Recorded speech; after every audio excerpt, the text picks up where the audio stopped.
Hello friends, இப்போ வந்து fried rice தான் செய்ய போகிறோம். அது வந்து நான் பாஸ்மதி அரிசியில் செய்யலை, நார்மலாக நம்ம சாப்பாடு செய்வோம் பார்த்தீங்களா, அந்த அரிசியில் தான் செய்ய போகிறேன். இப்போ எப்படி செய்யலாம் அப்படிங்கிறத பார்க்கலாம். அதுக்கு முன்னாடி மணலி மார்க்கெட் சேனலை சப்ஸ்கிரைப் பண்ணிக்கோங்க.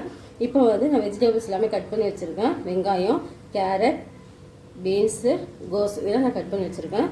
ஓகேவா, வாங்க இப்போ வீடியோக்குள்ளே போகலாம். இப்போ நான் ஒரு கடாயில் எண்ணெய் ஊற்றி வச்சுருக்கேன். எண்ணெய் காஞ்சிருச்சு. கட் பண்ணி வச்சுருந்தேன் வெங்காயம். இப்போ நம்ம வெஜிடபிள்ஸ்லாம் வதக்கும் போது என்ன செய்யணும், சிம்மில் வைக்கக்கூடாது. ஓகேவா, சிம்மில் வச்சோம்னாக்கா அந்த வெஜிடபிள்ஸ்லாம் வந்து நல்லா வதக்குன்னு ஆகிடும். அதனால் நம்ம வந்து ஃபுல் ஃபயர்லேயே வச்சுக்கணும். இப்போ வந்து ஒவ்வொரு வெஜிடபிள்ஸாக போட்டுக்கலாம். நான் வந்து அடுத்து பீன்ஸு,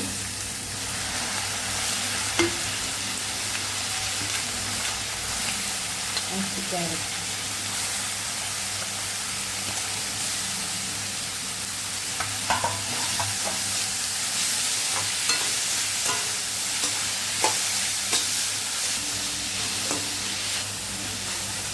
இப்போ இதோட சேர்த்து நம்ம கோஸையும் போட்டு வதக்கிக்கலாம்.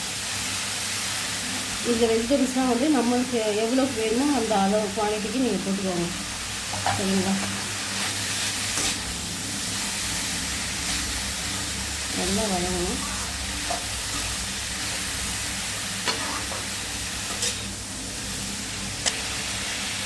இது கூடவே நம்ம கொஞ்சம் காய்க்கு தேவையான உப்பு போட்டுக்கலாம். ஒரு அரை ஸ்பூனுக்கு இஞ்சி பூண்டு பேஸ்ட். இப்போ வெஜிடபிள்ஸ் வந்து நமக்கு 50% வந்துருச்சு. ஓகேவா, இப்போ வந்து நான் என்ன செய்யணும், உங்களுக்கு வந்து இந்த மிளகாத்தூள் வந்து காரத்தூள் வேணால் நீங்கள் போட்டுக்கோங்க. சரிங்களா, நான் வந்து கொஞ்சம் காரசாரமாக சாப்பிடுவேன். அது லைட்டாக மிளகாத்தூள் வந்து நான் லேசாக அப்படியே மலைசாலை மாதிரி லைட்டாக தெரிவிக்கணும், போட்டதே தெரியாத மாதிரி. ஓகேவா, அடுத்து இப்போ கிரீன் சாஸ் அது கொஞ்சம் ஊற்றிக்கலாம். இப்போது லைட்டாக நம்ம சோயா சாஸ் ஒரு ஸ்பூன் அளவுக்கு ஊற்றிக்கலாம். அப்போ நீங்கள் போட்டது ஸ்டைலில் கிடைக்கும். ஓகேவா, இதெல்லாம் இப்போ வந்து இப்போ இதை ஊற்றுறது அப்படியே உங்களுக்கு ரெஸ்டாரண்ட் வாசனை வருவாங்க. ஃபுல் ஃபயர் வச்சு உங்களுக்கு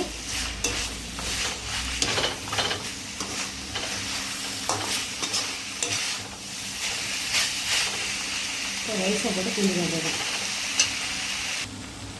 அடுத்து கொஞ்சம் டொமேட்டோ கெச்சப். ஓகேவா, ஒரு ஸ்பூன் அளவுக்கு. இப்போ இதெல்லாம் நம்ம போட்டால் தான் வந்து நமக்கு அந்த ஸ்வீட்னஸ் அதெல்லாம் கிடைக்கும். ஓகேவா, இப்போது எல்லாமே போட்டாச்சு. ஓகேவா, அரிசி போட்ட பிறகு நமக்கு உப்பு கரெக்டாக இருந்தால் பார்த்துவோம். இப்போ நம்ம சாதம் நம்ம அரிசி வச்சுக்கோம் பார்த்தீங்களா, அதை வந்து போட்டுக்க வேண்டியது. வெஜிடபிள்ஸுக்கு எவ்வளோ போடலாமோ அவ்வளோக்கு தேவையான அளவுக்கு ரைஸை போடலாம்.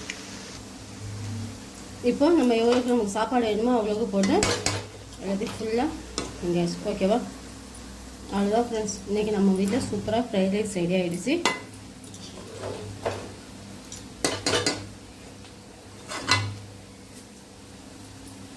நீங்களும் ட்ரை பண்ணுங்கள். ட்ரை பண்ணிட்டு கமெண்ட் பண்ணுங்கள். மறுபடியும் மார்க்கெட் சேனலை சப்ஸ்கிரைப் பண்ணிக்கோங்க. Thank you friends.